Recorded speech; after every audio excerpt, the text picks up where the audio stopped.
Hello guys, welcome back to my YouTube channel. So here I've come up with another video. In this video, I'm going to discuss about the topic of lasso and ridge regression.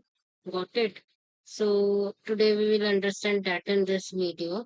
Let me just first remove these things.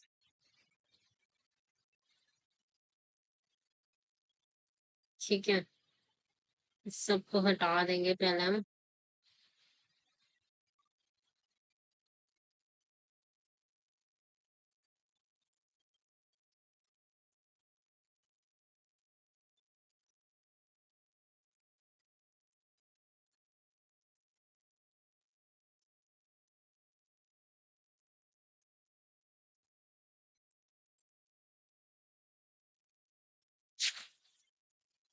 Ridge and lasso regression के बारे में देखेंगे।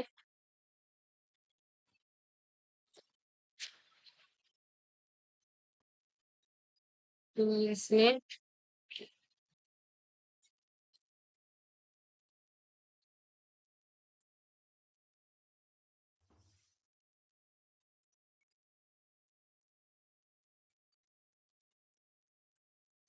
एक तो regression को हम L2 regularisation भी कहते हैं। क्या बोलते हैं? L2।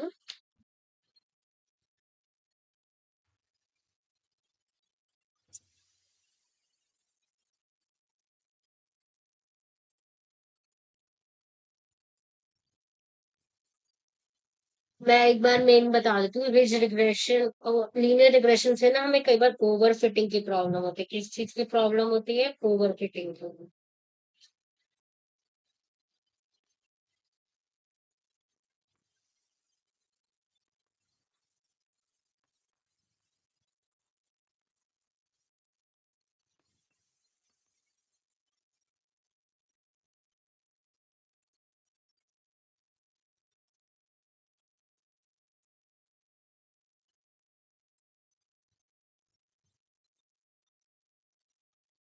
ओवर फिटिंग की प्रॉब्लम होती है।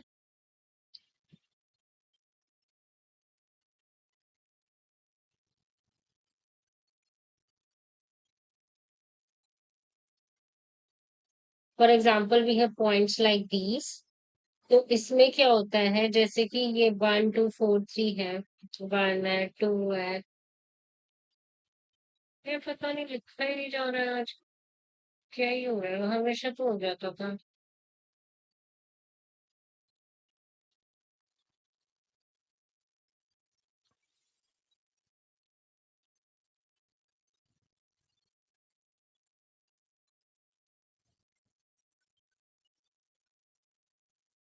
1 है, 2 है, उसके बाद यहाँ पे 3 है, 4 है।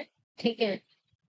तो यहाँ पर भी मैंने 4 पॉइंट दे दिए ऐसे, 1 2 3 4, and then 1 and 4, and then 2 1 and sorry, actual पर में 1 और 2, एंड देन 4 and 3। तो ये मेरा एक्चुअल पॉइंट है। इनसे हमने एक लाइन बनाई थी। ठीक है, ये पूरी सपोज करो इसको पास कर रही है। तो ये क्या हो रहा है, कुछ ज्यादा ही पास में है ना पॉइंट्स के, मेरे एक्चुअल पॉइंट्स के। तो इसीलिए ये मेरी कौन सी प्रॉब्लम है, ये मेरी ओवर फिटिंग की प्रॉब्लम हो रही है। बेसिकली किस चीज की प्रॉब्लम हो रही है? ओवर फिटिंग की प्रॉब्लम है। कौन सी ओवर फिटिंग की problem? Let me just erase this to complete this video. Let me just erase this.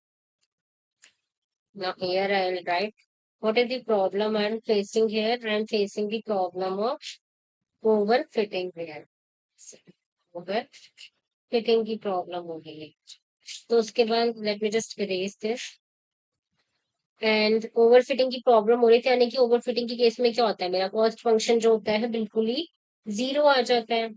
तो इसमें हम रिज रिग्रेशन में क्या स्पेशल होता है? वैसे तो मेरे जैसे लीनियर रिग्रेशन के कॉस्ट फंक्शन का फॉर्मूला था 1/2m summation of I equals to 1 to m y I hash minus y whole square. ठीक है, ये मेरा था रिज नॉर्मल रिग्रेशन के कॉस्ट फंक्शन का फॉर्मूला।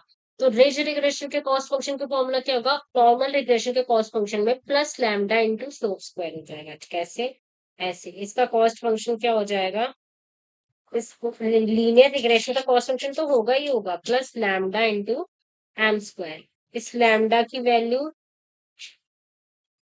बारे में हम बाद में डिस्कस करेंगे, पर ये मेरा होता है रिज रिग्रेशन के कॉस्ट फंक्शन का फॉर्मूला।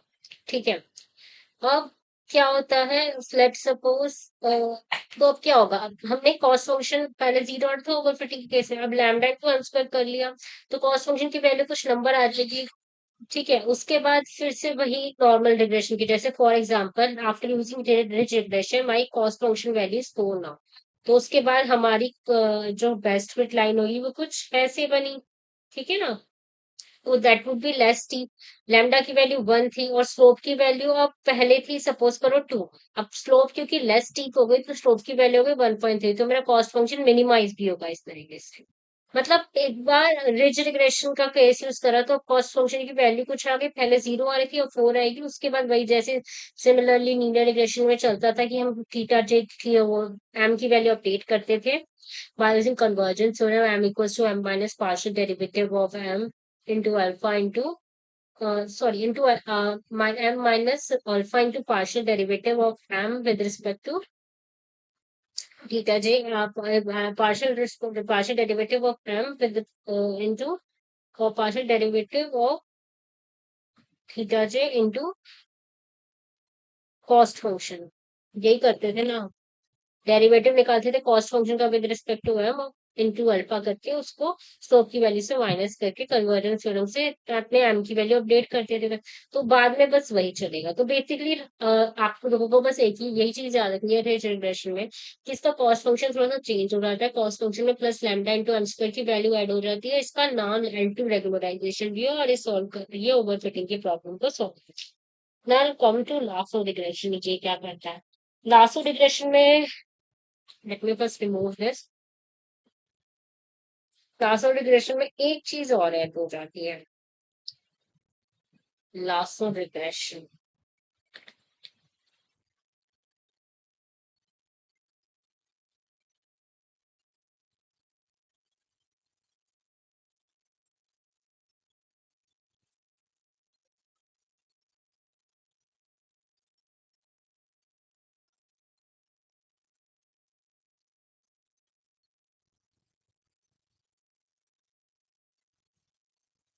लासो रिग्रेशन जो है वो दो चीजें करता है। इसका नाम है एल वन रेगुलराइजेशन कहते हैं।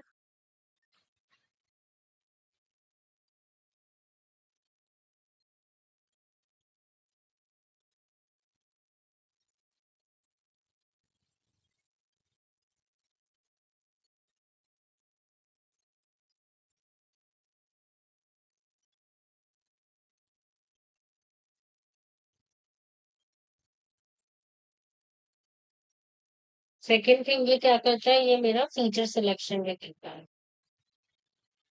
सो फॉर एग्जाम्पल मेरी इक्वेशन होती है ना, M Y is equal to M X plus C, तो मेरा सी जीरो रहेगा। ठीक है।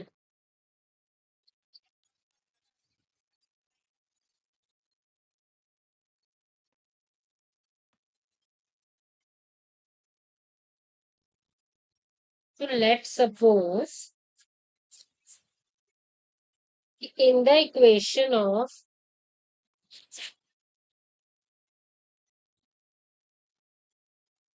y is equals to M X plus C, हमारा जो है वो c जो है वो 0 है, और मेरे पास इस वाले प्रॉब्लम में मेरे पास इंडिपेंडेंट वेरिएबल बहुत ज्यादा है, तो हमारी इक्वेशन कुछ ऐसे होगी, y equals to m1 x1 plus m2 x2 and so on up to mn xn and so on up to mn xn। ठीक है, ये होगी मेरी इक्वेशन की वैल्यू। तो इसमें से हम क्या कर सकते हैं,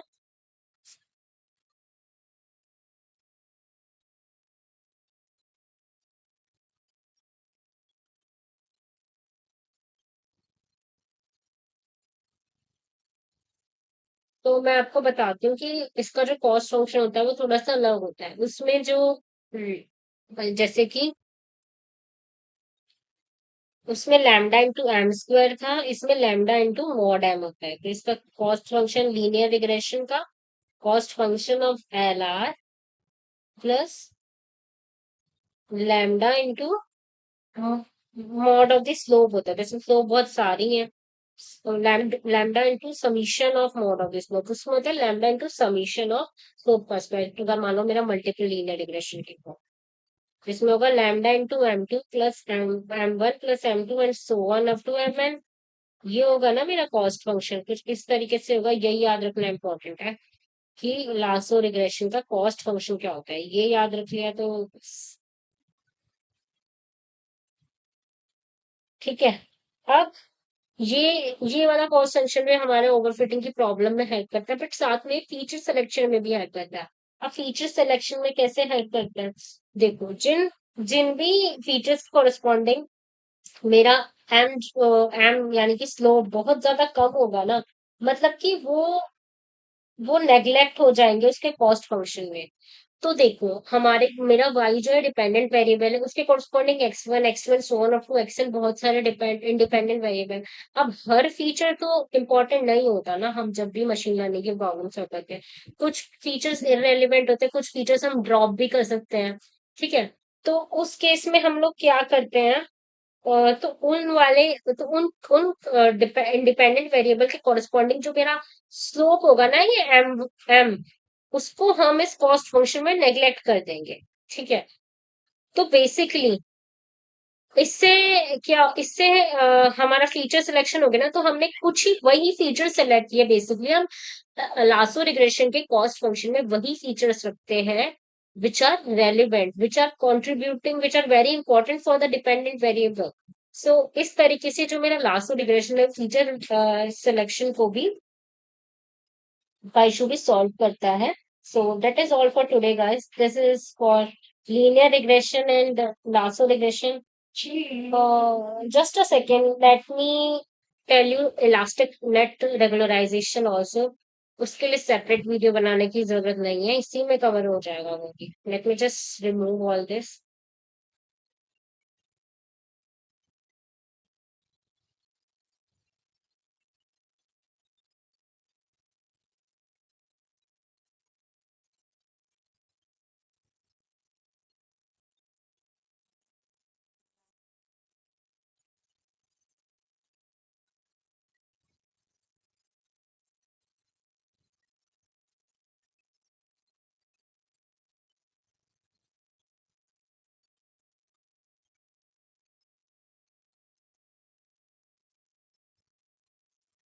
so this is sorry elastic net अभी हमें और देखना था ना।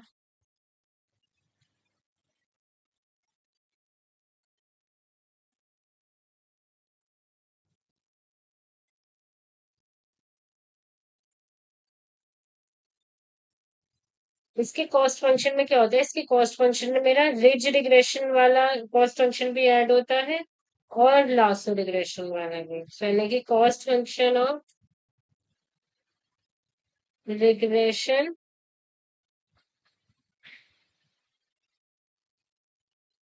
Plus lambda into M square भी ऐड होता है और लैम्डा इंटू मॉड एम भी ऐड होता है, ठीक है।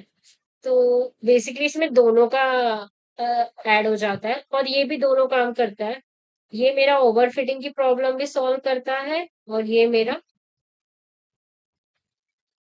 फीचर सिलेक्शन में भी हेल्प करता है, बस इसमें दोनों का lambda square two plus lambda modern दोनों वाले ऐड हो जाते हैं। So that is all for today guys, यही बताना था मुझे इलास्टिक रिग्रेशन में। तो now we will meet in another video with another problem. Until then, goodbye. Please do hit the like button. Please share the video as much as possible and please do subscribe to my channel. Thanks.